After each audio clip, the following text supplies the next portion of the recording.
Let us open our Bible on Psalms 44 verse 3. Praise the Lord. For they got not the land in possession by their own sword, neither did their own arms save them, but thy right hand and thine arm and the light of thy countenance, because thou hadst a favor unto them. Yes. Isa itong kasaysayan ng mga people, which is called people of God, which is Israel. Dahil ang ama ni Israel, which is yung pinakalulo nila na si Abraham, believed God.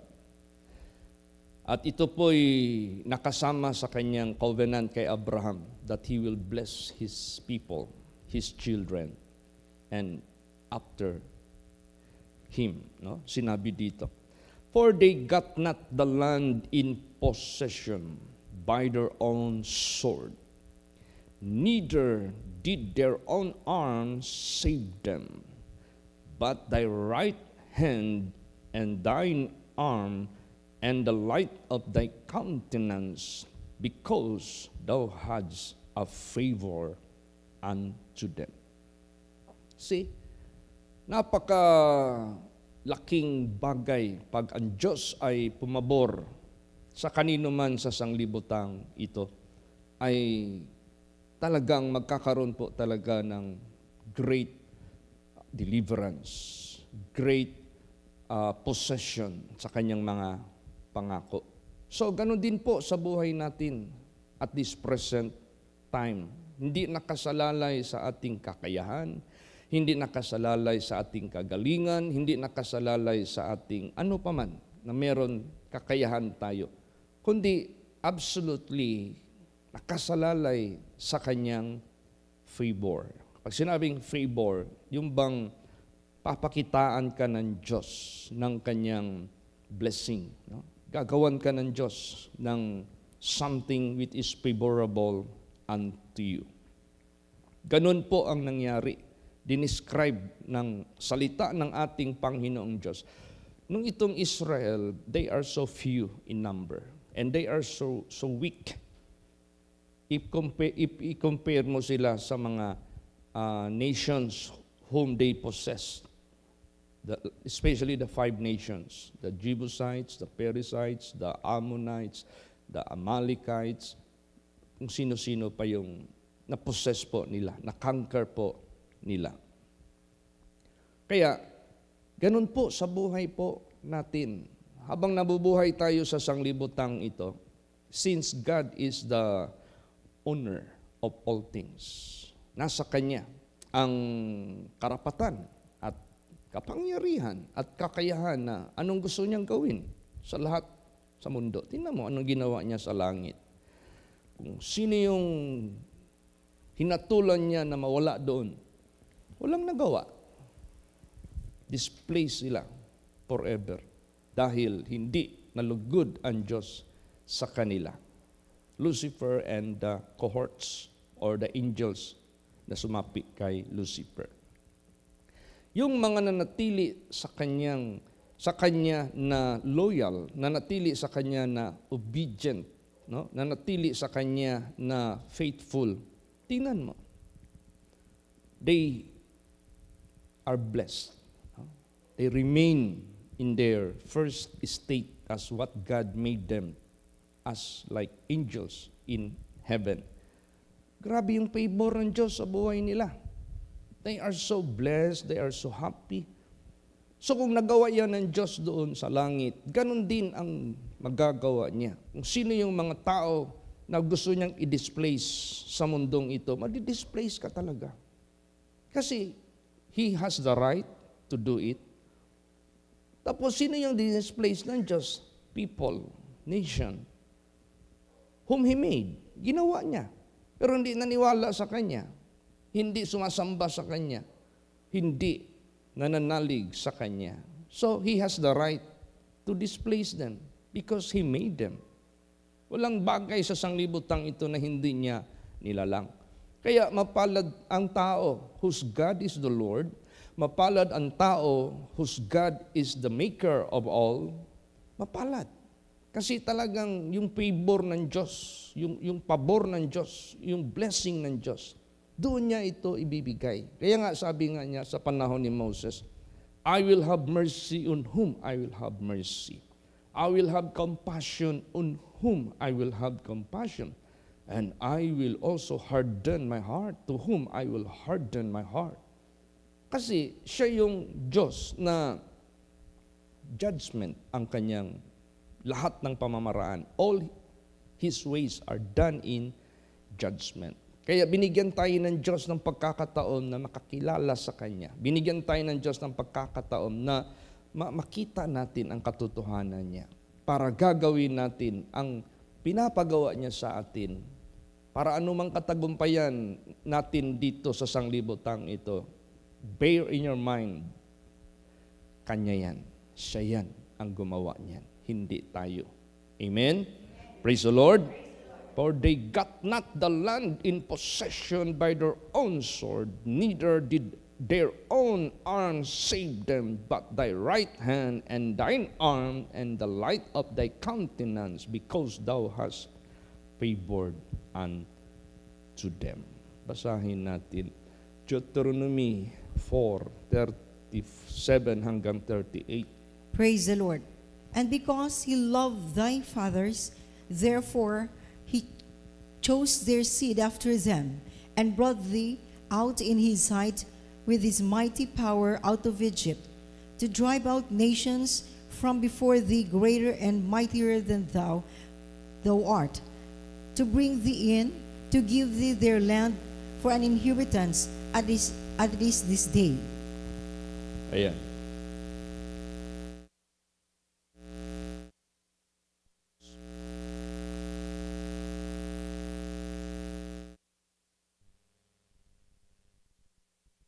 Love. Because he loved thy fathers. Dahil inibig niya ang inyong mga ama. Pag sinabing mga ama, these are the ancestors, especially from Abraham. Kasi from Abraham, Isaac, Jacob. Because he loved thy fathers, therefore he chose their seed after them, and brought thee out in his sight with his mighty power out of Egypt, to drive out nations from before thee greater and mightier than thou art, to bring thee in, to give thee their land for an inheritance as it is this day. You know the same situation. Merong na-displace, merong na-replace. O merong na-displace, merong na-replace. Na-displace yung nations na mga non-believers sa Kanya na naglalang sa kanila, na-displace sila. Sino ang pinalit? Nagkaroon ng na-replace. Yung naniwala sa Kanya, yung sumamba sa Kanya. Tingnan mo, sa langit may na-displace. Yung nag-disobey sa Kanya at nag-disrespect sa Kanya. Meron ding replacement sila. Meron ding ipapalit. Diba pag nasira yung sasakyan mo, kailangan ng palitan. Sabihin ng automotive, sir, ano lang ito ha, replacement ito na pyesa. Pwede mong magamit ito as replacement. So, kung sa langit may na-displace, nawala, meron din siyang ipalit. So, ganyan ang Diyos. Siya yung may karapatan at may kapangyarihan. You cannot question God any time. Hindi tayo maka-question sa Diyos. Kaya nga mayroong verse dito, sino pala ang magsasalita? Lord, ba't mo ginawa yan? Bakit ganito? Wala. Nobody can say so na may karapatan At wala ding maging counselor ng Diyos na mayroon pang advisor ang Diyos. Wala na. Siya ang pinaka-supreme top. Kaya, maganda pag tayo sa Kanya, naka-link tayo sa Kanya, naka-access tayo sa Kanya. Maganda pag nag-stay tayo sa Kanya hanggang sa kamatayan natin sa mundong ito. Sigurado yan, walang defeat, but always victory. Yan yung kayang gawin ng Diyos sa buhay po natin. Kaya, sabi ni Jesus, huwag na kayong magproblema nung bukas, huwag nyo nang problemahin anong susunod na araw, anong susunod na kailangan ninyo. Huwag na kayong magproblema niyan. Hayaan nyo ang bukas mag-isip sa kanyang sarili. May awitin, I know who holds my tomorrow. Hayaan mo yung humahawak sa iyong bukas mag-isip sa kanyang dapat isipin para sa iyo. So, ang pinaka-impact niyan, pinaka-importante niyan sa buhay natin, let us always acknowledge God. In all our ways, acknowledge Him because He has so much to do for you. Praise the Lord. Siya yung may magagawa eh. Siya yung may kakayahan. Siya yung magsagot. Just claim His covenant. Just claim His promise. At isa dyan, you must be pleasing. I-please mo ang Diyos. Paano mo i-please ang Diyos? Unang-una, hindi ka nag-alinlangan sa Kanya.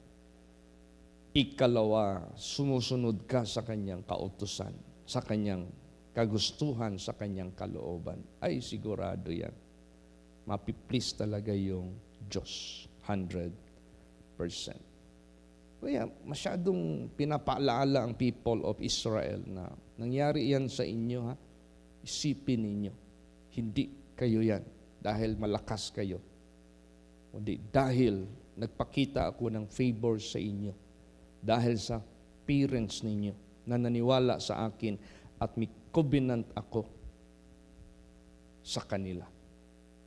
At kayo naman, kailangan kayong mag-abide sa akin. Kailangan yung continuity, yung pagpatuloy nyo sa akin.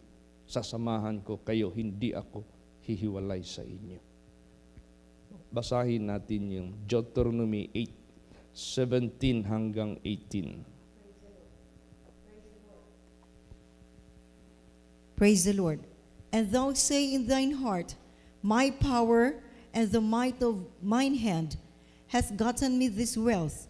But thou shalt remember the Lord thy God, for it is He that giveth thee power to get wealth, that He may establish His covenant, which He sware unto thy fathers, as it is this day. Ayan. See, pangako yan ng Diyos sa kanilang mga magulang. At yung mga anak naman, kailangan talaga magpatuloy sa pag-keep ng kanyang statutes and commandments para hindi na mapuputol yung covenant ng Diyos generation to generation. Kaya ganun ka-importante. Mayroon pang verse dito na alam niya si Abraham, sabi niya. I know Abraham. He's going to teach his children justice and judgment. And I will fulfill my covenant unto him. So, ganun. Tulad niyan. Anong success natin na angkin sa paglilingkod natin sa Diyos dito ngayon sa holy place? Pangako pa niya yan kay Pastor Samuel Algabre. Yung pangako niya kay Pastor Samuel Algabre, pinangako niya rin yan sa mga nauna sa kanya. Pangako yan niya kay Abraham. Itong blessing na angkin natin, pangako yan ng Diyos kay Abraham. Lahat na maniniwala sa Diyos, they are children of Abraham. So, yung continuity, dapat hindi talaga maputol. The same way ginagawa ng Diyos noon, the same way gagawin ng Diyos sa atin. At yun yung ginagawa niya sa atin. Hindi na yan mapuputol 100%. Kasi enough and more than enough ang Diyos hindi niya tayo pababayaan magpakailan paman. Praise the Lord. Basahin pa natin 2 Corinthians 4 verse 7. Praise the Lord. But we have this treasure in earthen vessels, that the excellency of the power may be of God and not of us. Yes. Meron tayong matatawag na makalupa na lalagyan. Ito yung katawan natin. But we have this treasure. Why is this called treasure? In earthen vessels. Who is this? This is He. That the excellency of the power may be of God and not of us. See, itong katawan natin, we may call it earthly vessel, but we have the treasure. And who is that treasure na hindi tayo maubusan ng ating pangangailangan, hindi tayo maubusan ng ating kakainin, hindi tayo maubusan ng solusyon ng ating mga problema. Normal lang yung problema mag-arise, pero lahat ng problema na mag-arise sa harapan natin, we have the treasure. Praise the Lord. O, bakit yung mga tao humahanap ng treasure? Halos mabuang na sige pangitag treasure, kay nagtuo sila, makakita sila treasure, may mutubag sa ilang damgo, may mutubag sa ilang gikinahanglan. No, but our treasure is the living God. Praise the Lord. He will answer more than the Yamasita treasure can do. He will answer more than the money can do. He is more than. Money cannot give you eternal life. Yamasita treasure cannot give you eternal life. Yamasita treasure and money cannot give you protection as what God can protect you. See? Gusto mo ng treasure? Sa katawan natin o sa buhay natin? God is our treasure. Praise the Lord. You must have that treasure. That we have this treasure in earthen vessels, that the excellency of the power may be of God and not of us. See, siya yung magtugon sa lahat ng ating mga hinaharap. Diba, naalala ko yung revelation ni Lord Jesus Christ. Alam mo, pag anong sinabi ni Lord Jesus at pag si Jesus ang nagsalita, ay sabihin ko po, hindi ka iindiyanin. Basta, wag mo lang kalimutan yung instruction. Mag-obey lang kayo. Magsunod lang kayo sa akin, sabi ni Lord Jesus. Huwag kayong magproblema. Tataas man ang problema sa ekonomi ng mundo, mas mataas at mas malaki ako tugunin ang inyong pangangailangan. Magkaroon man ng kaguluhan ang mundo, kaya ko kayong bigyan ng protection. Tingnan mo. Tapos, may sinabi pa si Jesus, madidevelop itong lugar na ito. Isa na yung personage na pinulfill ni Jesus. Si Jesus ang naggawa niyan kasi kiniklaim ko talaga yan. Lord, you have said, ma-develop itong lugar na ito. Punuin mo ito ng mga necessities namin. Personage, after that, the big church. Then this multi-purpose building will be used for multiple purposes. Pwede natin gawin itong accommodation, pwede natin gawin itong marami. Kaya nga multi-purpose building. Yun man talaga ang una talagang sinabi natin dito. Alam mo si Brad Bernard hindi nakakalimot. Pastor Chit, yung multi-purpose building natin, ito yung location niya. Ito, the drawing niya ito. Tapos yung big church ito, yung personage mo dito. Yan man yung plano talaga na gi-guide ni Lord Jesus si Brad Bernard. O, naitayo yan, si Jesus nagtayo niyan. Hindi. Wala kaming kakayahan. Wala tayong kakayahan. Nagkaroon kayo ng mga blessings dahil kay Jesus Christ, dahil naniwala kayo. Kaya tayong lahat, wala nang ibang pinaka-treasure that we have but God. Praise the Lord. Para kung sakaling meron mang mag-arise na problema, kaya natin. Because we have God. Kaya nating ma-overcome. Kaya nga, sinabi nga ni Jesus Christ, be of good cheer, for I have overcome the world. And you can overcome too. Overcome nyo rin because I am with you. You can overcome them. Anything that will arise against you, you can overcome them. Basahin natin yan. Psalm 17, verse 7. Praise the Lord. Show thy marvelous loving kindness, O thou that savest by thy right hand, them which put their trust in thee, from those that rise up against them. Ayan. Pakita mo ang iyong marvelous loving kindness. What kind of loving kindness He can show to us? Marvelous loving kindness. More than anyone that could show or render sa kaninong tao sa sanglibutang ito. His loving kindness, aside from loving kindness, marvelous pa. Kaya hindi kayang gawin ng tao yung loving kindness niya Praise the Lord. Hindi kaya. Show thy marvelous loving kindness, O thou that savest by thy right hand them which put their trust in thee, for those that rise up against them. Say, may magra-rise up against the people of God that they trust in Him. Papakitaan niya ng marvelous loving kindness.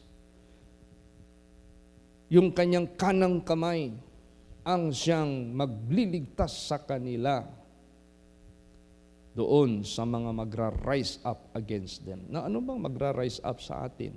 Unang-una si Satanas. Hindi yan manaig.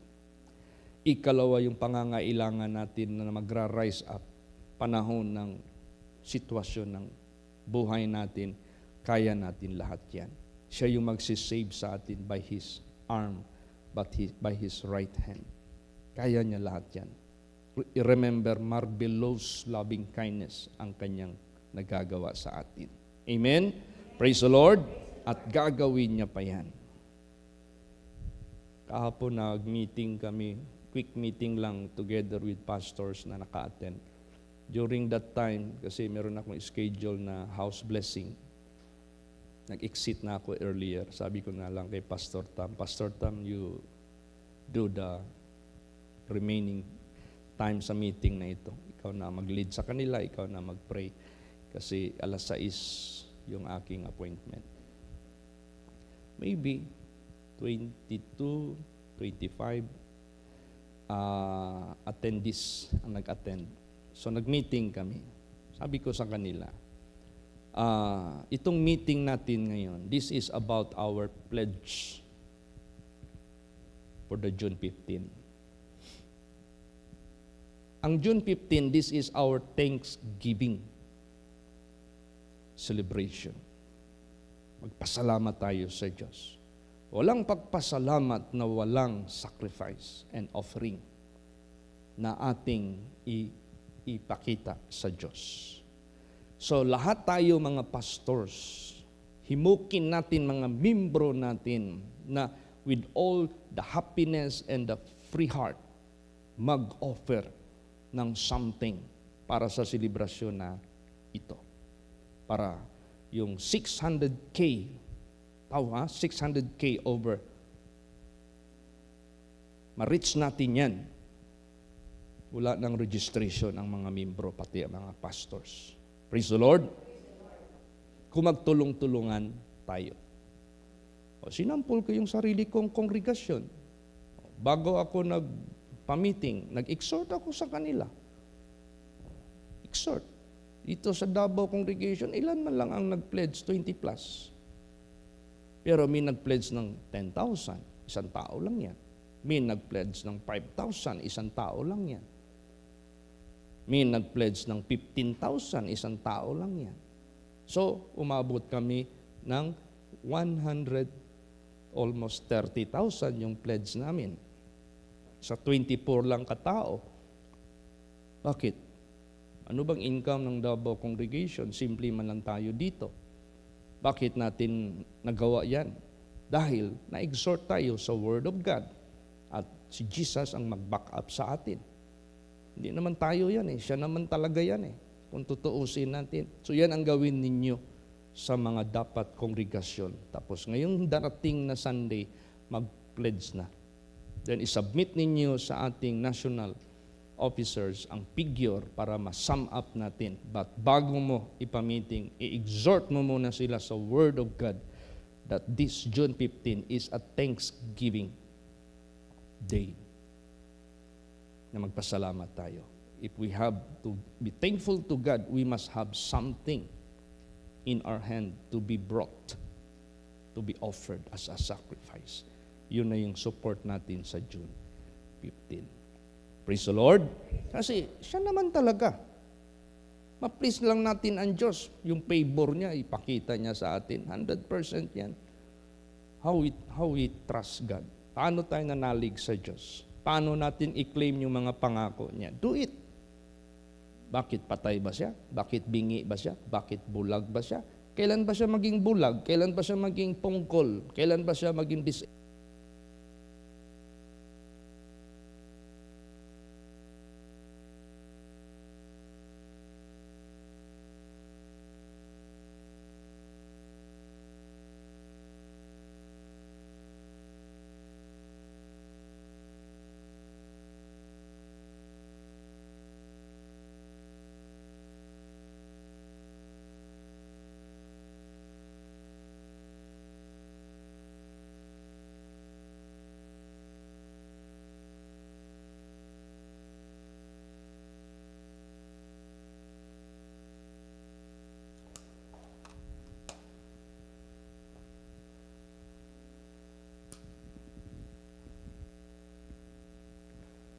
Kailan maging bingi ang Diyos sa buhay ng tao?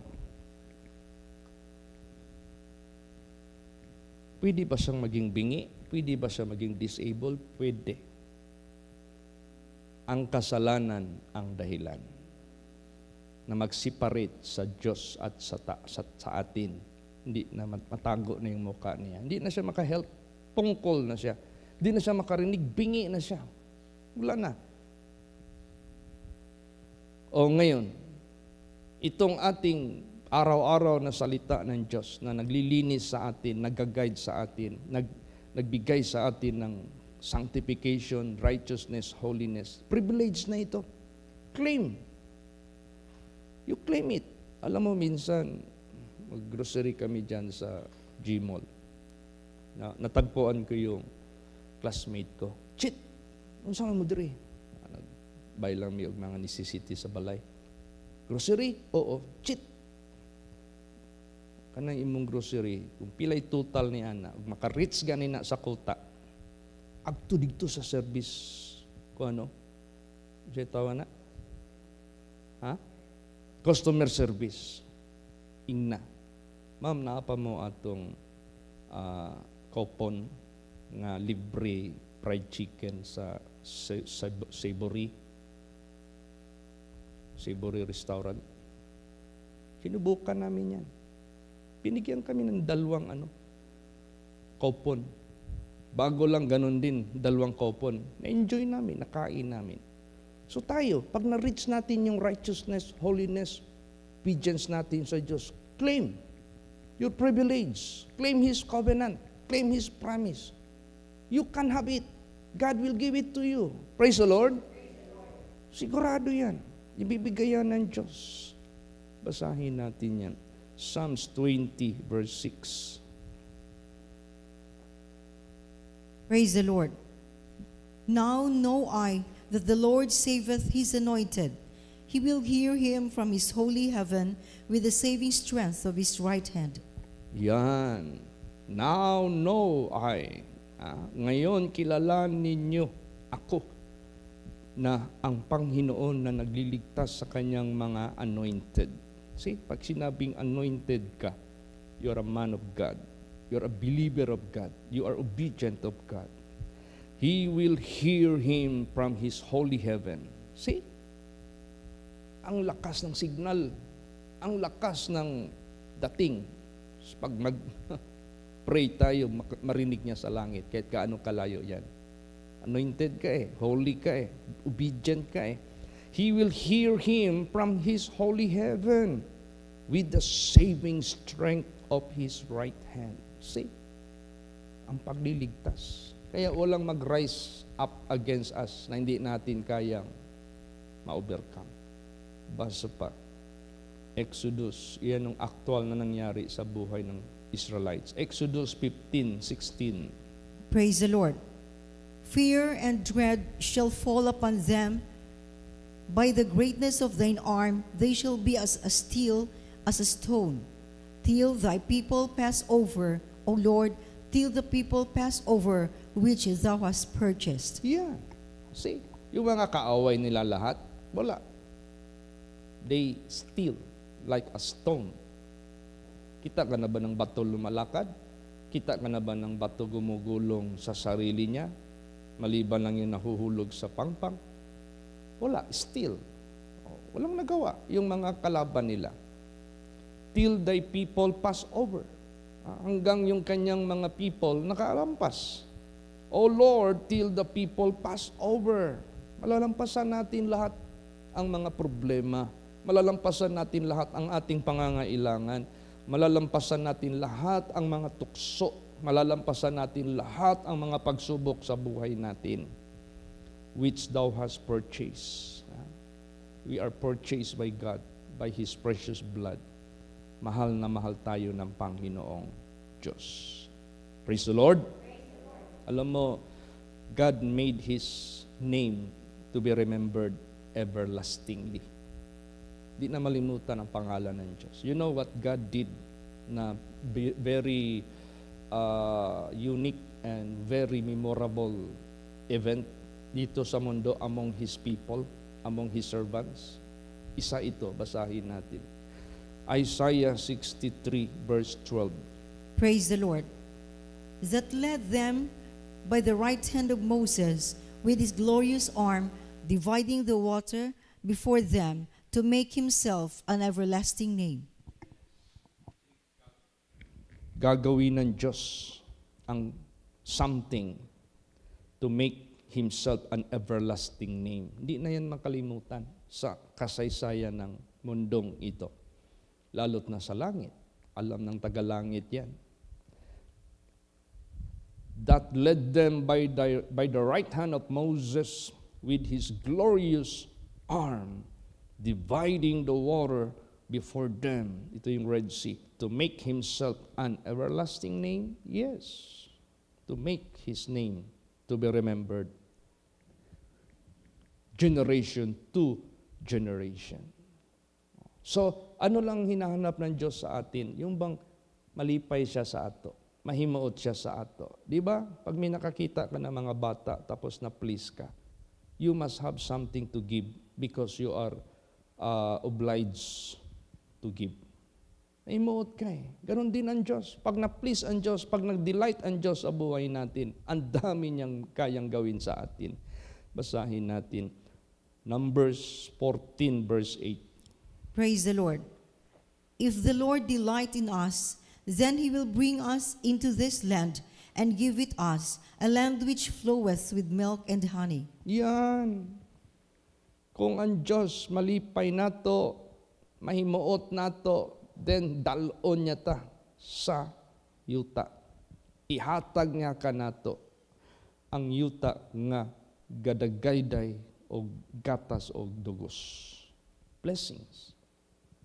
God will never put you somewhere here on earth dried like a drought. But God will establish you upon the earth with all blessings. Praise the Lord. Mag-flow yung blessings ng ating Panginoong Diyos. And that is what He said, I will bless you. God said, God said to Abraham, I will bless you. In blessings, I will bless you. Di ba? Ganon sa buhay natin. So, indication yan na ang Diyos nandyan sa iyo if the blessings are there. And blessings, considerable lang yan if salvation is acquired first. Praise the Lord. Hindi mo pwedeng sabihin, kung ganon, pastor, sundin na lang natin yung mga yumaman dyan. Grabing blessing niya. Tanungin mo muna. If they got the salvation first, bago nila na-acquire yan. Pero kung walang kaligtasan, tapos they possess so much materially, look at the Bible. When the rich man died, what happened? Nawala siyang kaligtasan. Nag-suffer siya. Anong advice niya? Nag-advise ba siya doon sa langit na, bring back Lazarus because I have more 5 brothers on earth so that Lazarus can tell them na unahin nila ang kaligtasan para hindi sila makarating sa aking kalagayan ngayon. Di ba? Yun ang kanyang advice. Hindi siya nag-advise na padala mo doon si Lazarus para yung kayamanan ko doon, kung paano ko yumaman, higitan nila. Yung anuhin mo yung kayamanan sa sanglibutang ito and salvation is not being acquired first. Dapat yun ang mauna. So yung blessings ng Diyos, let us not misunderstood it. Praise the Lord. But let us be particular and be certain. Pag sinabing blessing ng Diyos, seek ye first the kingdom of God.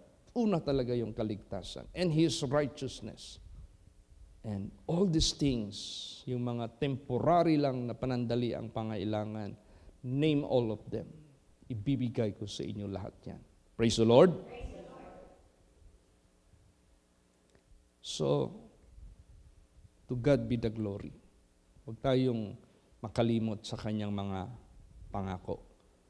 Sigurado yan, 100%. Lahat ng ating natatamo sa sanglibutang ito, bunga lang yan ng ating pagkilala sa Diyos. Bunga lang yan sa pangako niya sa ating mga ama na nauna po sa atin. So, sinong ama natin? Si Abraham. Sa kasaysayan ng Holy Place, sinong ama natin? Si Pastor Samuel Algabre. Did God made some promises among His servants na nauna sa atin? Yes. Tayo na naniwala at sumunod as they believe and obeyed God. Sinunod natin yung example na ginawa nila. Tinutupad niya yung mga pangako niya sa buhay natin, and no one can say, dahil nag-fail yung ating mga magulang, hindi nung sa ating panahon ni pastor, walang ganito, walang ganire. Ngayon meron, magaling ako, mas magaling ako kay pastor. Hoy, huwag kang magsabi ng ganyan. No, don't say so. Do not claim it. Praise the Lord. But rather, encourage yourself. The continuity of obedience and faith to God. Hindi na yan mapuputol. Pati yung eternal promises niya, tatanggapin mo yan without fail. Hindi yan mabibigo. Kaya, masarap manalig sa Diyos. Hindi tayo mabibigo. Walang magra-rise up na mga bagay na harapin natin na hindi natin kaya harapin at lutasin dahil siya ang gagawa nitong lahat. Praise the Lord. Magsitayo po ang lahat. Let us all pray. Hallelujah.